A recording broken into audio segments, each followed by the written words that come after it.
Après Wadi Djedid, où il a assisté à la fête nationale de la transhumance, le chef de l'État a fait cap sur Abéché, où il a rencontré les responsables de la région. Entre-temps, la première dame Hinda Déby Itno vole au secours des personnes vulnérables. Les ministres des pays membres de la Comifac sont en conclave depuis ce matin à N'Djamena. C'est à la faveur de la 7e session ordinaire du Conseil des ministres, une session ouverte par le Premier ministre Emmanuel Nadingare. Dans le cadre du ministère des Mines, les techniciens, les exploitants sont en atelier sur le développement des capacités humaines en matière de gouvernance du secteur des matières premières en Afrique centrale. Madame, Messieurs, bonsoir et bienvenue dans ce journal télévisé en français. Je le disais en titre, le chef de l'État a séjourné récemment à Wadi Djedid dans le Bata. À la fin de son jour, le président de la République, Idriss Déby Itno, a rencontré les chefs des cantons et les gouverneurs des régions ayant assisté à la première édition de la fête nationale de la transhumance. Mohamed Beyamba Ngartomia. La rencontre qui a eu pour cadre la nouvelle résidence du sous-préfet de Wadi Djedid a regroupé autour du chef de l'État les chefs de canton du Bata, ceux des régions avoisinantes et les gouverneurs du Guéra, du Wadi Fira, du Borkou, de l'Enedi Est et Ouest, du Sila, du Bar El Ghazal, du Kanem et du Bata.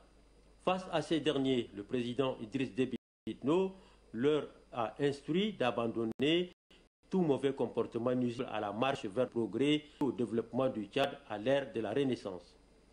Le respect de l'autorité de l'État et des lois de la République, le respect de la hiérarchie administrative, la bonne gouvernance, le règlement pacifique des conflits intercommunautaires ont été largement évoqués par le président Idriss Déby Itno, qui a demandé aux chefs des cantons et aux gouverneurs des régions d'être des hommes de terrain. Personne ne doit racketter les paisibles populations qui ont déjà trop souffert des situations tumultueuses que le Tchad a connu, a martelé ensuite le chef de l'État. Le président de la République a par ailleurs demandé aux gouverneurs d'œuvrer pour une administration de développement prenant en compte les préoccupations de leurs administrés.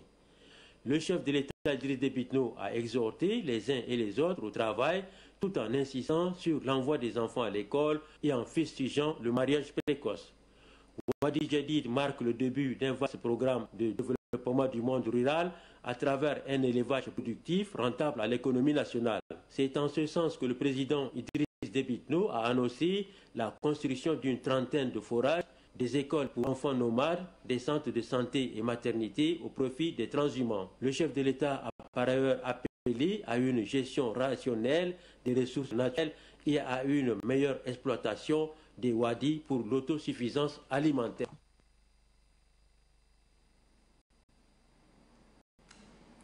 À Djedid, le président de la République Idriss Déby Itno s'est rendu à Abéché dans le Wadaï où il s'est entretenu avec les principaux responsables de la région. Nous retrouvons une fois de plus Mohamed Ngartomia Biambay.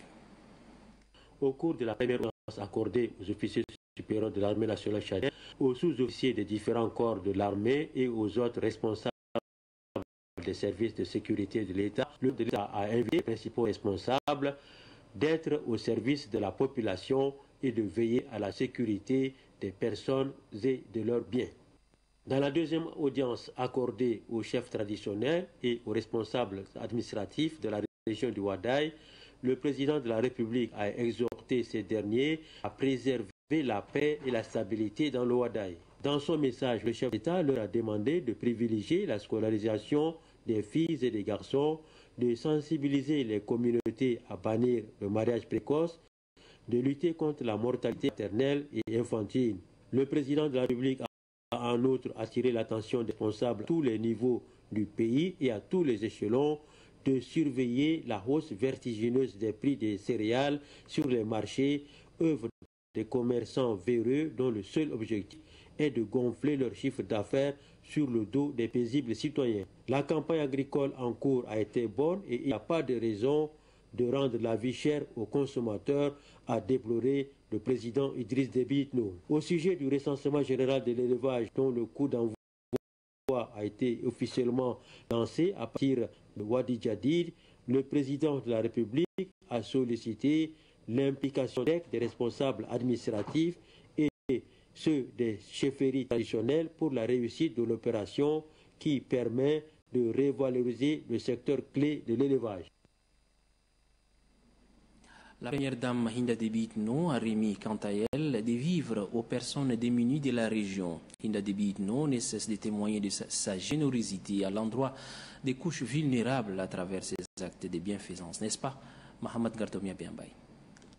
Le don de la première dame Hinda Déby Itno aux personnes démunies d'Abéché, remis par l'entremise du directeur du cabinet civil à la présidence de la République, Joseph Djimrangar Dadnadji, est composé de 200 sacs de 100 kg de céréales, 200 sacs de 50 kg de riz, 100 sacs de 100 kg de sucre et 100 bidons d'huile de 20 litres.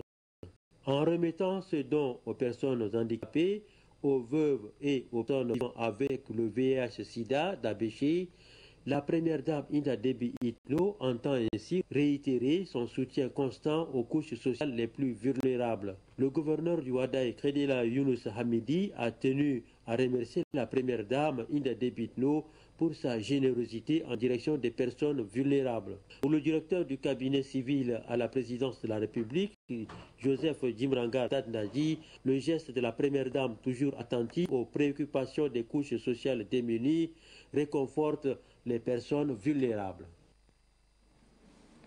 Après la réunion des experts, c'est les ministres des États membres de la COMIFAC, entendez Commission des forêts de l'Afrique centrale, qui se retrouvent ce matin ici à N'Djamena pour la 7e session ordinaire. L'ouverture de la session a été présidée par le Premier ministre Emmanuel Nadingar. Le point avec Assira Nadingar. La Commission des forêts d'Afrique centrale, COMIFAC, tient sa 7e session ordinaire du Conseil des ministres dans la capitale tchadienne. La COMIFAC regroupe 10 pays de la sous-région Afrique centrale qui veulent œuvrer en synergie pour la sauvegarde de ce bassin forestier, le deuxième au monde de par son importance après l'Amazonie. Ces pays sont le Burundi, le Cameroun, le Congo, le Gabon, la Guinée équatoriale, la République centrafricaine, la République démocratique du Congo, le Rwanda, le Sao Tomé et Principe et le Tchad. Du coup, sa présidence tournante revient au ministre tchadien de l'Environnement et des Ressources halieutiques, Mamat Béchir Okormi. Ce n'est pas sans intérêt que le Premier ministre Emmanuel Nadingar a tenu à ouvrir les travaux de cette session. Le Tchad, qui subit de plein fouet les affres du changement climatique, a tout à gagner dans cette organisation. L'occasion pour le Premier ministre de s'appesantir sur les efforts singuliers à fournir par chaque État, mais surtout les actions communes à mener par les États membres. Ce bassin, connu sous le nom du bassin du Congo, est un réservoir de forêts denses et humides de 204 millions d'hectares. Mis à part son rôle dans l'atténuation des effets néfastes du changement climatique, ce bassin renferme de nombreuses ressources naturelles, d'où la nécessité des actions concertées afin de les protéger. Le Tchad assure à partir de cette session la présidence tournante de la COMIFAC. Le Premier ministre Emmanuel Nadingar, qui a ouvert les travaux, a rassuré l'assistance que son pays tiendra haut le flambeau, notamment l'implication personnelle du chef de l'État Idriss Déby Itno, qui fait de la protection de l'environnement son principal souci. Suivez plutôt le Premier ministre. La 7e session ordinaire s'inscrit dans un contexte particulier car elle coïncide avec le passage de la présidence en exercice de la Commission des forêts d'Afrique centrale, COMIFAC, de la République démocratique du Congo à la République du Tchad, et avec l'évaluation de son plan de convergence face aux nouvelles thématiques émergentes d'une part et d'autre part, avec la 18e conférence des parties à la Convention cadre des Nations Unies sur les changements climatiques qui se tiendra dans une semaine à Doha, au Qatar. Au regard des enjeux que représente ce contexte particulier, le gouvernement du Tchad, sous la clairvoyance de son Excellence Idriss Déby Itno, président de la République, chef de l'État, fera tout ce qui est en son pouvoir pour tenir haut le flambeau de la présidence de la COMIFAC.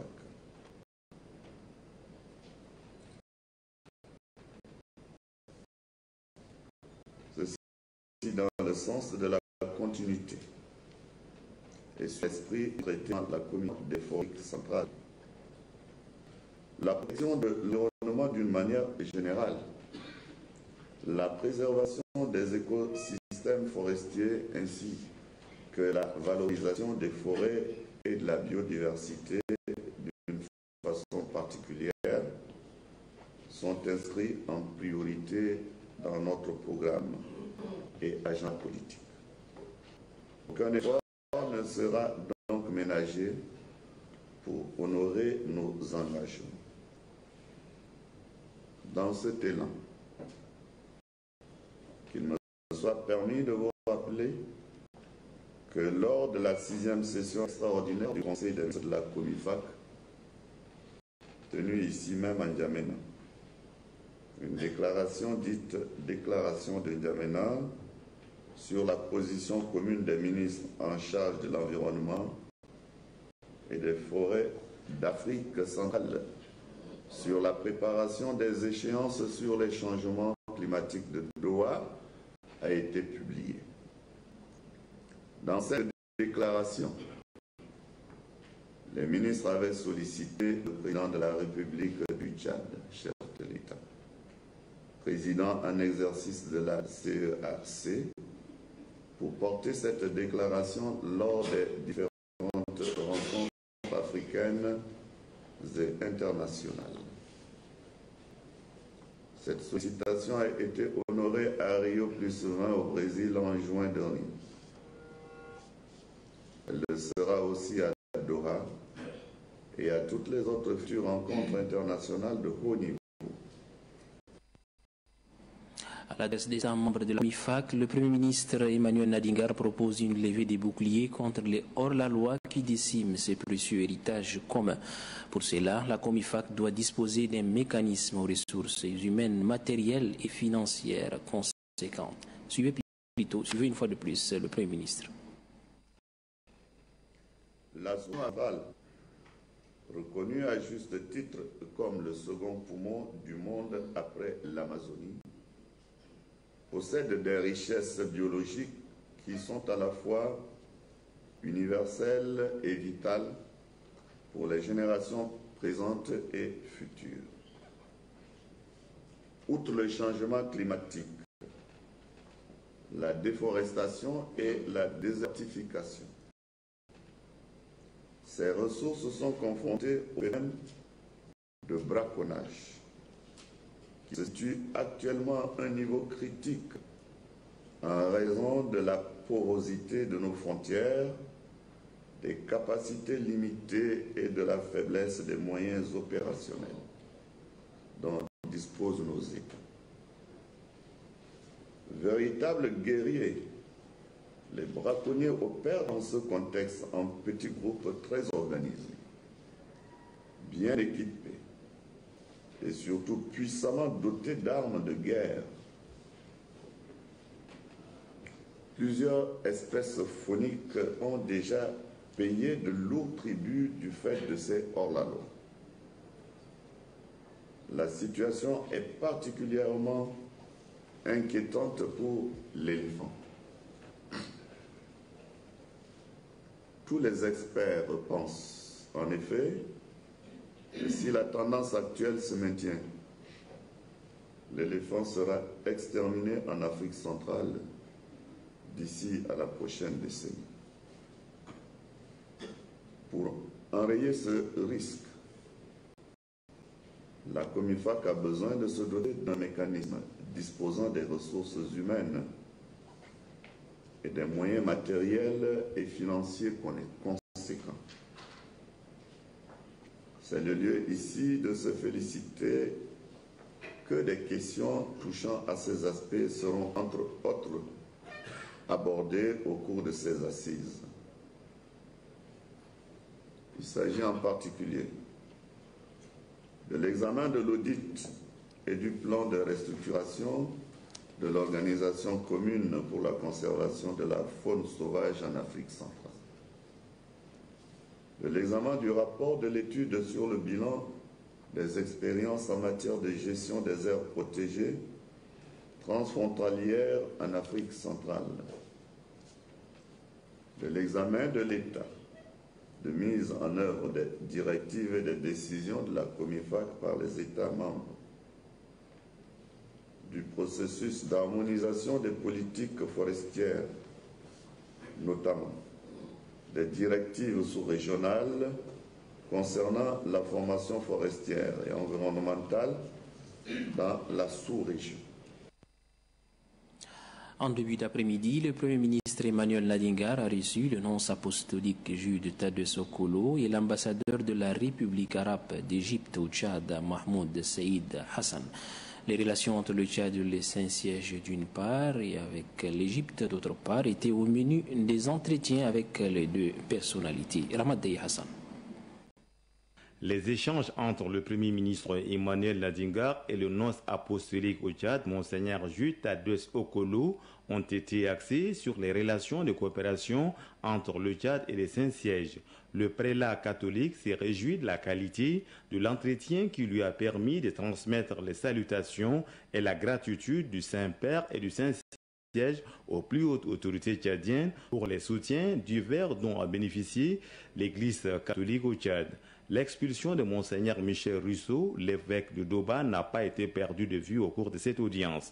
Monseigneur Jude Tadeusz Okolo entend renforcer ses efforts de coopération avec le Tchad dans le domaine spirituel et éducatif. Nous sommes venus aussi pour voir comment tisser les relations, les bons rapports qui existent entre les deux institutions, le Saint-Siège et l'État du Tchad.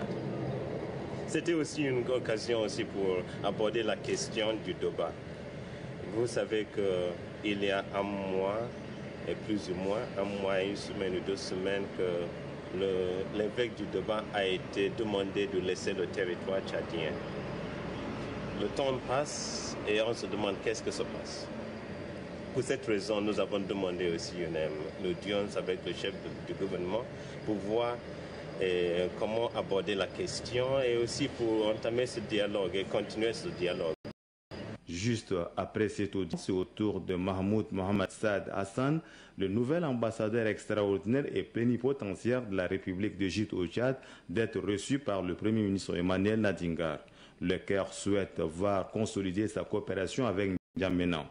La coopération égypto-tchadienne est visible, entre autres, dans le domaine de la formation scientifique et technique, le commerce, la santé et les infrastructures routières. Le diplomate égyptien a affirmé au sortir de l'audience que les échanges qu'il a eus avec le chef de gouvernement ont essentiellement porté sur la coopération bilatérale. Mahmoud Mohamed Saad Hassan s'est dit disposé à insuffler une nouvelle dynamique à la coopération entre le Tchad et l'Égypte. Mais le plus important, le dossier des investissements, le domaine d'investissement qui peut se faire, la ligne aérienne entre l'Égypte et le Tchad, beaucoup de dossiers. Déjà, la coopération est vaste et comprend beaucoup de dossiers. Mais nous voulons pousser là un peu plus au devant, espérant que dans le futur prochain, Inch'Allah, on peut avoir ça en réalité. Ces deux audiences reflètent l'excellence des relations de fraternité et de coopération que le Tchad entretient avec le Saint-Siège et la République d'Égypte. À l'hémicycle, le président de l'Assemblée nationale a reçu une délégation de la Ligue internationale des citoyens et des parlementaires pour l'abolition de la peine de mort dans le monde. La délégation est venue échanger avec le président du Parlement tchadien sur la situation des droits de l'homme au Tchad. Belgar l'armée la guerre. C'est une délégation de la Ligue internationale des citoyens et des parlementaires pour l'abolition de la peine de mort dans le monde qui est venue échanger avec le président de l'Assemblée nationale, Dr Haroun Kabadi. La question des droits de l'homme et de l'abolition de la peine de mort sont au centre de cette audience. L'occasion est toute indiquée pour le président de l'Assemblée nationale d'expliquer à ses hôtes les efforts de son institution et ceux du gouvernement dans la lutte contre les violations des droits humains et l'abolition de la peine de mort. Le chef de la délégation a apprécié les efforts du gouvernement dans la promotion et la défense des droits humains. Beaucoup a été fait Dans les domaines des droits de l'homme, que même dans la question de la peine de mort, il faut travailler encore parce que la peine de mort n'est pas compatible avec un processus de démocratisation. Nous avons bien apprécié et maintenant nous espérons que le Tchad puisse voter à faveur de cette résolution qui sera à l'examen de l'Assemblée générale en plein air dans le mois de décembre. La Ligue internationale des citoyens et des parlementaires pour l'abolition de la peine de mort dans le monde est une organisation à but non lucratif fondée à Bruxelles en 1993 par le Parti radical. Son objectif est de parvenir à un moratoire mondial des exécutions en vue d'abolir la peine de mort. La délégation a également rencontré le ministre des Affaires foncières et du Domaine, Jean-Bernard Padaré, assurant l'intérim du ministre des Droits de l'Homme et des Libertés fondamentales. L'objet donc de la rencontre est de faire bien évidemment la situation des droits de l'homme en général et l'abolition de la peine de mort dans notre pays. Le Bureau national du réseau des parlementaires pour la gestion durable des écosystèmes d'Afrique centrale a reçu ce matin une assistance financière membre du réseau de la RDC. La cérémonie s'est déroulée au siège du réseau en présence du coordonnateur national. Le point avec Estelle Abdelkader. Cette enveloppe contenant une importante somme est destinée à l'entretien des plans mis en terre dernièrement par le réseau des parlementaires pour la gestion durable des écosystèmes d'Afrique centrale, REPAR. Elle est la contribution du REPAR de la République démocratique du Congo à l'organisation sœur du Tchad. Pour le coordonnateur adjoint du REPAR Congo, ce geste symbolique témoigne de l'engagement pris par son organisation. On dit que nul n'est très riche pour ne rien recevoir et nul n'est très pauvre pour ne rien donner. Il y a de cela quelques mois, depuis le mois de mars, nous avons, nous députés du REPAR, nous avons reboisé un site, le site appelé Gassi, et nous nous sommes dit que nous devons chaque fois jeter un coup d'œil sur ce travail. Quant au coordonnateur national du REPAR, le geste fait par le REPAR de la RDC sera véritablement orienté vers le système d'irrigation comme souhaité. Cet acte très symbolique mais plein de sens.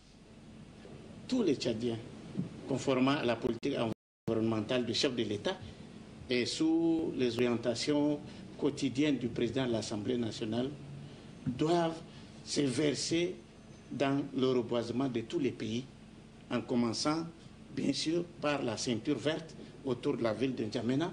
L'équipe composée de coordonnateurs s'est rendue sur le site de Gassi pour s'imprégner des réalités. Ils sont accompagnés des membres actifs de leur réseau. Un déplacement a signalé le ministre de l'Hydraulique urbaine et rurale, Mohamed Ali Abdallah Nassour, a quitté N'Djamena ce jour mercredi 21 novembre 2012 pour Tunis, dans la capitale tunisienne. Le ministre de l'Hydraulique urbaine et rurale, premier commissaire du Tchad auprès de la CBLT, va discuter du 21 au 25 avec le président de la Banque africaine de développement BAD, chef de file des bailleurs de fonds de la CBLT sur la date, les modalités pratiques, les investisseurs à contacter et l'organisation de la table ronde des bailleurs de fonds de la CBLT prévue à la fin de cette année à N'Djamena. Après cela, le ministre Mohamed Ali Abdallah Nassour, en tant que président en exercice du Conseil des ministres de l'ABN, va participer du 26 au 30 novembre à Abidjan, en Côte d'Ivoire, à la 31e session ordinaire du Conseil des ministres de l'autorité du bassin du Niger, ABN. Le ministère des Mines, en collaboration avec la CEMAC, organise à l'intention des cadres du ministère et des exploitants un atelier national sur le développement des capacités humaines en matière de gouvernance du secteur des matières premières en Afrique centrale. Les travaux se déroulent depuis ce matin à l'hôtel Méridien Chari, à Doumbé-Hortense. La CEMAC projette d'impulser une nouvelle dynamique au processus d'intégration économique. Un vaste chantier de réforme institutionnelle dénommé Programme de réformes ont pour ce faire été entrepris depuis 2006. L'ambition de la CEMAC est de créer un espace économique intégré et émergent où règne la sécurité, la solidarité et la bonne gouvernance au service du développement humain. Déjà, un plan opérationnel est élaboré. Ce plan décrit de façon précise les activités et actions à entreprendre. Ce qui compte pour l'heure, c'est une ressource humaine conséquente. Raison pour laquelle les consultants du projet, les techniciens et les exploitants se concertent. La mise en valeur des ressources minérales nécessite non seulement d'importantes dépenses, mais également un personnel qualifié et expérimenté. À cet égard, le Tchad manque encore d'un nombre suffisant de techniciens et de cadres. Selon le représentant de la commission du Comité économique et monétaire de l'Afrique centrale, Ahmed Seïd, ces échanges ont pour perspective la création d'un centre régional de formation professionnelle dans le domaine des matières premières, ce qui lancera une nouvelle base pour le développement durable des pays membres de la CEMAC. Pour gagner ce pari, les fondements prioritaires retenus sont entre autres la vision partagée, la bonne gouvernance et le capital humain. Une autre rencontre qui s'ouvre, il s'agit de l'atelier de validation du rapport de la conférence internationale du Caire sur la population et le développement. Cette rencontre, qui est organisée par l'UNFPA et ses partenaires, regroupe les agents de la dite organisation, ceux du ministère du Plan et d'autres partenaires. Les travaux se déroulent à Darda. Anastasie Bissi. Le programme d'action de la conférence internationale du Caire sur la population et le développement, PA, CIPD plus 20, prend fin d'ici à 2014. Selon les agences des Nations Unies, ce programme présente quelques insuffisances pour atteindre pleinement les objectifs fixés. Cette rencontre vise donc à faire des analyses minutieuses et des suggestions en vue d'améliorer et adopter le rapport produit sur la base des besoins du pays en matière de population et de développement durable. Le directeur général de l'économie et du plan met l'accent sur l'importance du document à examiner. Compte tenu du fait que chaque gouvernement est responsable de la mise en œuvre du programme d'action au niveau de son pays, le succès du processus d'examen dépendra en grande partie de l'engagement et du soutien des pays à fournir des informations pertinentes et de participer pleinement au processus. Le Tchad ne saurait être en marge de ce processus d'évaluation. C'est dans ce sens que nous avons entrepris avec le concours de l'UNFPA l'élaboration du rapport pays de la mise en œuvre qui sera soumis au présent atelier pour examen. Les participants auront donc la possibilité de débattre durant 4 jours les différents points clés du document afin de le valider. Une rencontre regroupant les banques et les établissements des microfinances est tenue ce matin ici à N'Djamena. Objectif, chercher les possibilités d'agir en synergie pour une meilleure prestation. L'ouverture officielle est faite par le secrétaire général du ministère des microcrédits en faveur de la promotion de la femme et de la jeunesse. Marale et Joséphine, reportage. Le secteur financier constitue le maillon de la chaîne non négligeable pour la réduction de la pauvreté d'ici 2015. C'est pour établir un partenariat entre les banques et les établissements de microfinance que se tient la présente rencontre. Elle regroupe les représentants des établissements spécialisés dans l'octroi de crédit. Ces participants vont échanger sur les actions à mener pour une meilleure intégration dans le secteur financier global. Outre cette ambition, cette rencontre vise à analyser des thèmes pouvant permettre de répondre favorablement aux attentes spécifiques des bénéficiaires. L'objectif à terme étant de construire au Tchad un système financier inclusif afin de répondre aux vœux de son Excellence M. Idriss Déby Itno, président de la République, chef de l'État, de sortir les couches vulnérables, en l'occurrence les femmes et les jeunes, de la précarité par le financement de leurs activités. Pour le directeur pays du PNUD, Tetsio Kondo, la mise en place du programme d'appui à la finance inclusive au Tchad a toute son importance. Tetsio Kondo de réaffirmer l'engagement de son institution à soutenir les actions visant à améliorer les conditions de vie des femmes et des jeunes. Avec moi sur ce plateau, le porte-parole du MPS, Mokhtar Ouawadab, qui a un communiqué. Bonsoir, monsieur le porte-parole. Bonsoir. Vous avez le micro. Merci. Décision numéro 007, MPS, bar CNS, bar BPN, bar SG 2012, portant exclusion de M. Djimé Ibet du parti. Le secrétaire général, vu le congrès constitutif du MPS, tenu à Bamina du 8 au 11 mars 1990, vu les résolutions et recommandations du 5e congrès ordinaire du MPS tenu à N'Djamena le 19 au 21 octobre 2012, les statuts et règlements intérieurs révisés du MPS, les résolutions numéro 003/MPS/CNS 2012, donnant mandat aux camarades fondateurs de procéder à la désignation du secrétaire général adjoint et autres membres du bureau politique national. Vu les délibérations de la réunion extraordinaire du bureau politique national en date du 21 novembre 2012, décide, article 1er, M. Djimé Ibet est exclu définitivement du mouvement patriotique du salut pour violation des textes statutaires et réglementaires du parti. Article 2. La présente décision qui prend effet pour compter de la date de signature sera enregistrée, publiée et communiquée partout où besoin sera. Fait à N'Djamena le 21 novembre 2012, le secrétaire général, Dr Béon Malo Adrien.